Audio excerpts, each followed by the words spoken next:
मान्यवरांना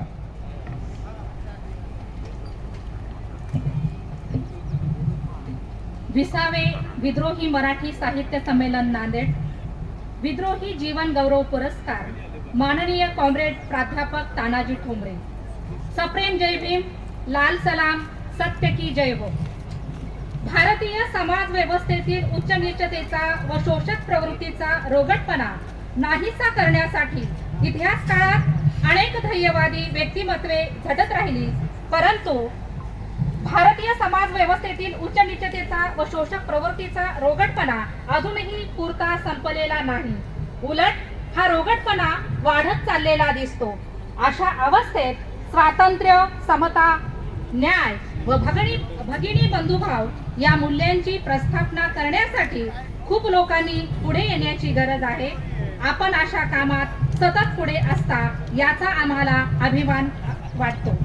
इसवी सन 2005 या वर्षात सोलापूर येथे विद्रोही साहित्य संमेलन घेण्याचे ठरवले, तेव्हा आपण उत्स्फूर्तपणे पुढे आलात।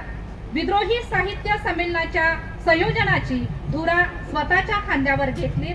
खूप मोठे परिश्रम करून हे साहित्य संमेलन यशस्वी केलेत। या साहित्य संमेलनामध्ये झालेल्या विविध चर्चांचा समाजावर फार मोठा प्रभाव पडला।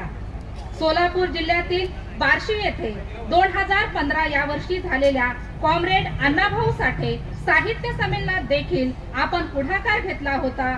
खूप मोठ्या कौशल्याने संयोजन समितीच्या अध्यक्षपदाची धुरा आपण सांभाळली होती। आपल्या मनावर मार्क्स, फुले, आंबेडकरी विचारांचा फार मोठा प्रभाव आहे।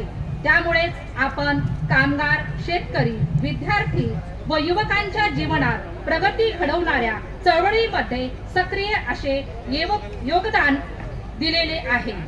पुढे राज्यकारिणी सदस्य म्हणून आपण उल्लेखनीय काम केले। समाजामध्ये आमूलाग्र परिवर्तन घडून आणू पाहणाऱ्या प्रत्यक्ष रस्त्यावरील चळवळीमध्ये आपला सक्रिय सहभाग असतोच, परंतु त्याबरोबरच लेखणीच्या माध्यमातूनही आपण खूप मोठ्या निष्ठेने परिवर्तनाचा विचार समाजासमोर मांडत आलात। महात्मा फुले यांची शैक्षणिक भूमिका, विठ्ठल रामजी शिंदे, आगरकरांचे साहित्य, Shahir Amar Shaikh, comrade Gulabrao Ganacharya, comrade A B. Bardhan अशा विषयावर आपण केलेली ग्रंथ निर्मिती समाजासमोर समतावादी, बुद्धिवादी, विज्ञानवादी विचार प्रभावी मांडणारी आहे।